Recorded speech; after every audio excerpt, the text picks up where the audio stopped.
She walks into your life with a story, a tragic one.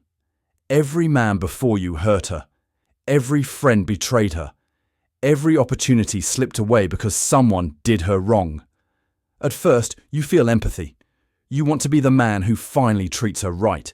You want to prove that not all men are the same. But that's the trap. Because the perpetual victim doesn't want healing. She wants an audience.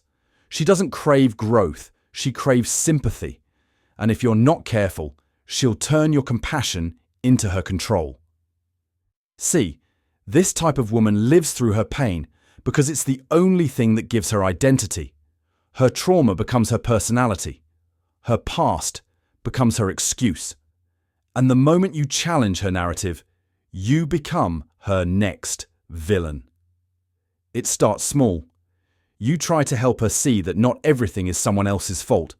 She'll say, "You don't understand." You tell her she has power to change her life.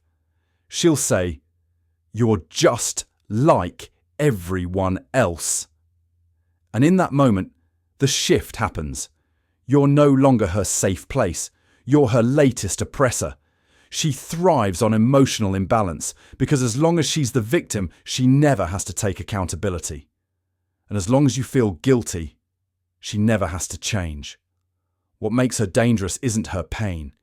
It's her refusal to grow from it. She's built a fortress of excuses, and she'll drag you inside it if you let her. Her problems will become your mission. Her chaos will become your responsibility. You'll spend months, maybe years, trying to fix wounds that she has no intention of healing. And when you finally reach your breaking point, when you step back to protect your peace, she'll weaponize your withdrawal. Suddenly, you're the cold one, the ungrateful one, the heartless man who abandoned her when she needed love the most. That's the pattern. Every man before you walked through it. Every man after you will too. Because the perpetual victim doesn't want partnership. She wants validation that her pain is more important than your boundaries. And here's the worst part. She's magnetic at first. Her vulnerability feels deep. Her emotions feel raw. You mistake her brokenness for authenticity. But real vulnerability is the courage to grow. Hers is a performance, a script she's been rehearsing for years. And you're just the latest co-star. By the time you realize it, you're drained. You've spent everything, your energy, your patience, your peace, trying to prove you're not her enemy. But you can't save someone who loves their story of suffering more than they love the truth. If you meet her, don't hate her. Understand her, then walk away. Because no man can fix a woman who's addicted to being broken. She doesn't need love. She needs an audience. And the scariest part? She doesn't even know it. At first, she seems confident, beautiful, magnetic. She knows how to pose, how to post, how to draw eyes without saying a word. Her social media is a stage, and she's the lead actress. Every photo, every caption, every story is a calculated performance designed to feed one thing: attention. See, the validation addict doesn't chase connection. She chases confirmation. Proof that she's still desired, still relevant, still enough. And that chase never ends, because the high of attention always fades. That's why she needs more likes, more followers, more compliments. She doesn't just want admiration, she feeds on it. When you first meet her, she'll make you feel special. You'll think, she chose me. But you're not the prize. You're the latest source of dopamine. You're the spotlight she's using to feel seen. And when the light dims, when your attention becomes familiar, predictable, she'll start seeking new sources. It won't be obvious. It'll start with small things. More selfies, more flirtatious comments online, new male friends who get her. And when you bring it up, she'll call you insecure. She'll say, it's just social media. But deep down, you'll feel it. that gnawing sense that she's more loyal to her reflection than to the relationship. Because validation addicts can't give what they don't have. They don't know how to pour love into someone else. They're too busy trying to fill their own empty cup. And the more attention they get, the emptier they become. She'll tell you she wants a stable man. But stability bores her. It doesn't feed her ego. She'll say she wants loyalty. But loyalty doesn't excite her. It doesn't make her feel seen. She'll post quotes about self-love while depending on others to make her feel beautiful. Here's the truth most men miss. A woman addicted to validation will never truly be satisfied by one man. Not because she's evil, but because she's wired for external approval. Her self-worth is a mirror made of glass. And every compliment is another crack she's trying to cover. If you date her, you'll notice something. She only feels alive when someone's watching. When the attention fades, her mood shifts. Her warmth disappears. Suddenly, she's distant, irritable, cold. Not because you did something wrong, but because you stopped feeding her addiction. And here's the cruel irony. The more you try to reassure her, the less she respects you. Because deep down, she doesn't want peace. She wants admiration. She's not looking for partnership. She's looking for a fan base. So if you meet her, remember this. You can't compete with the crowd. You can't love someone who only feels alive under the spotlight. Attention may make her glow, but behind the glow is emptiness, and no amount of your love will ever fill it. She'll tell you she just wants what's best for you, that she's only being honest, only trying to help, only keeping you on track. But beneath her concern is a quiet, suffocating truth.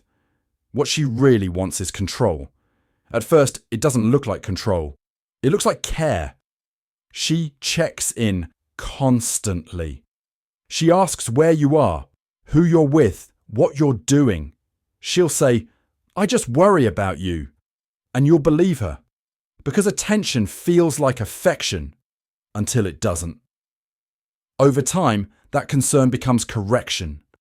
She starts criticizing the way you dress, the way you talk, even the way you think. She calls it helping you grow. But what she's really doing is reshaping you into someone easier to manage. And the moment you resist, she plays her most powerful weapon, guilt. You don't appreciate what I do for you. I just want us to be better. You're making me feel like I'm the bad guy.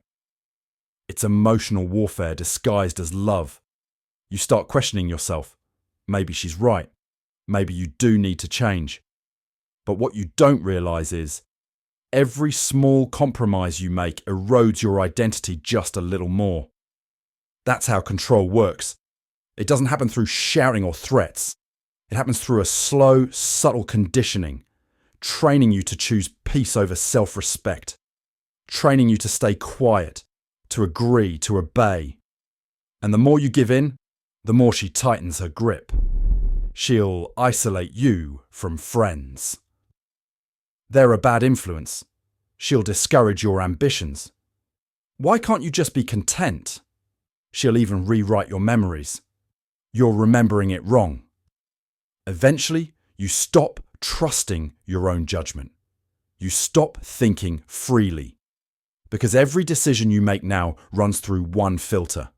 How will she react? That's not love. That's captivity. And the worst part? She'll convince you that it's your fault. That if you were more patient, more open, more loving, she wouldn't have to act this way. But no amount of understanding will satisfy a woman who equates control with safety. Because her obsession isn't with you, it's with certainty. She fears chaos more than loneliness. And by controlling you, she thinks she's protecting herself. But in doing so, she kills the very thing that made her fall for you, your independence. Because a woman can't admire a man she controls. And once she's broken your will, she'll start resenting you for being weak. That's the tragedy of the control freak. She destroys what she tries to possess. And no matter how much love you give, it will never be enough. Because love isn't what she's after. What she wants is dominion. So if you ever feel like you have to shrink yourself to keep her happy, that's not love. That's control. And the longer you stay, the more you'll forget who you were before her. She doesn't walk into your life. She explodes into it. Everything about her feels intense. Her laughter, her energy, her affection. It's like a spark that lights up every room she enters. At first, it's intoxicating. She makes you feel alive, like you've finally met someone who breaks the monotony of everyday life. But what you don't realize is that intensity isn't passion. It's instability. The drama magnet lives in emotional extremes. If things are calm, she'll stir chaos just to feel something. Because to her, peace feels like boredom. And boredom is her greatest fear. It starts small. A disagreement turns into a scene. A minor misunderstanding becomes a crisis. And every time you try to calm her, she finds a new reason to spiral. You think you're helping her, but really she's training you. You learn to walk on eggshells. You stop speaking up to avoid conflict. You start taking blame for things that aren't your fault, just to keep the peace. But peace never lasts, because peace isn't what she wants. See, the drama magnet thrives on reaction. Your frustration, your apologies, your effort. Those emotions validate her existence. Because deep down she's terrified of emotional emptiness, so she fills the silence with chaos. Psychologists call this emotional volatility, but you'll just call it exhausting. 1 minute she's loving. The next, she's distant. One day, she's crying that you don't care enough. The next, she's accusing you of being too controlling. Her emotional pendulum never stops swinging, and you're stuck trying to catch it. The tragedy is, she doesn't even know she's doing it. She's addicted to the high that comes from conflict, the adrenaline, the attention, the intensity. And after every emotional explosion, she'll come back crying, apologizing, promising to change. But that apology isn't transformation. It's a reset button. She's not ending the cycle. She's restarting it. And men fall for it every time because the makeup phase feels real. The tears, the affection, the sudden sweetness. It tricks your brain into believing she cares. But what she really cares about is the emotional high. Because for her, love isn't about peace. It's about stimulation. If you stay with her long enough, you'll notice something disturbing. You start craving the chaos too. You start confusing emotional instability for passion. And that's when she's truly won. When you mistake dysfunction for depth.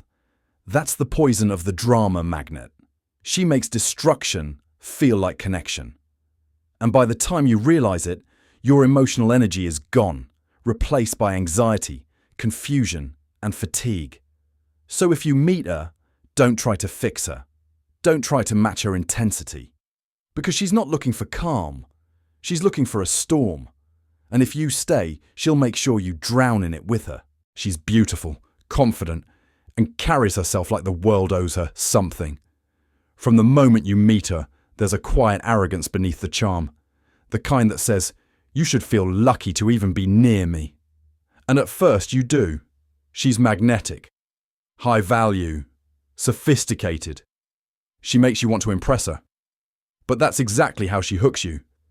Because the princess doesn't look for a partner. She looks for a servant.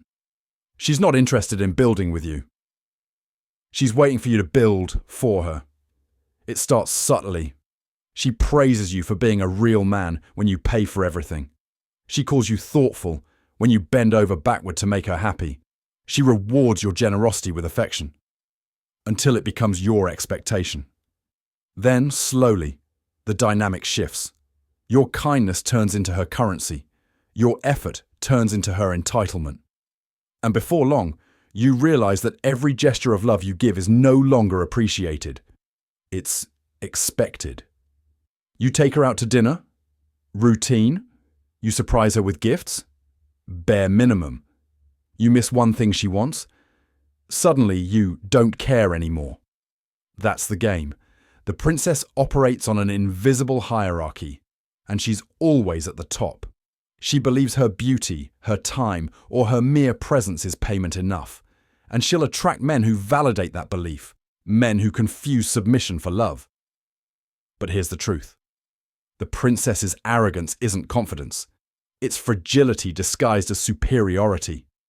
Her self-worth depends on others constantly proving she's special. That's why she demands so much. Not because she values herself, but because she secretly doubts she's enough. If you date her long enough, you'll notice something. She never gives without taking. Her love has a price tag. Her affection is transactional. And the moment you stop feeding her entitlement, her warmth disappears. When you try to set boundaries, she'll accuse you of being selfish. When you stop spoiling her, she'll say you've changed. And when you finally pull away, she'll paint herself as the victim, the unappreciated queen who just wanted to be loved properly. What makes her dangerous isn't the attitude, it's the illusion of worth. She's mastered the art of acting high value while contributing nothing of real substance. She'll talk about standards and what she deserves, yet offer no loyalty, no humility, no partnership in return. And that's the trap men fall into, trying to win approval from someone who only sees them as a resource. But no amount of attention, money, or effort can satisfy a woman who sees giving as beneath her. So here's the truth every man needs to remember. A queen without humility is just a tyrant with a crown. You don't build your kingdom by worshipping entitlement. You build it by protecting your peace. Because the princess doesn't love you. She loves what you can do for her. And once you stop serving, she'll move on to her next kingdom. And her next king to control. Every man thinks he can spot danger when it's standing right in front of him. He believes he'll recognize a toxic woman by the way she talks, acts, or dresses. But here's the truth. Most men don't want to admit. The women who destroy you never look dangerous at first.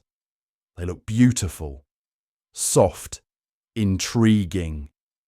They say all the right things, mirror your energy, and make you feel like you've finally found peace.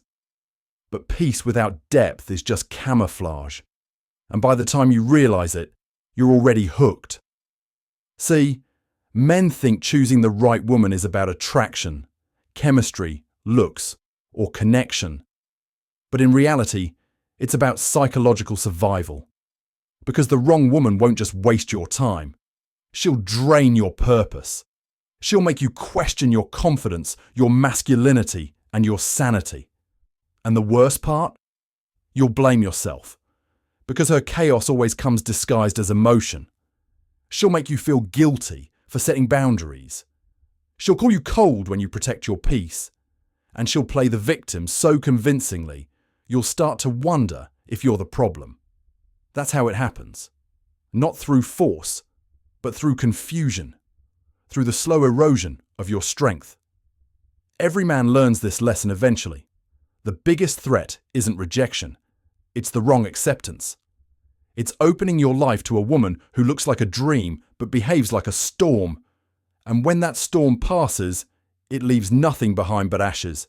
Your trust, your time, your direction. But it doesn't have to be that way. If you understand the patterns, if you see the red flags for what they are, you can protect yourself long before the damage begins. Because there are signs, always. The way she talks about her past, the way she handles conflict, the way she views accountability. They're not random behaviours, they're roadmaps. And once you know how to read them, you stop being the victim of your emotions and start becoming the selector. That's the point of this video. Not to bash women, not to make you paranoid, but to wake you up. Because as a man, your life's direction depends on who you let stand beside you. One good woman can multiply your focus, your peace, and your legacy. But one bad one, just one, can burn years of your life to the ground. So before you fall, for charm, before you mistake attention for affection, before you confuse validation for value, remember this. There are 6 types of women every man must avoid if he ever wants to protect his purpose, his energy, and his freedom. And by the end of this video, you'll know exactly who they are.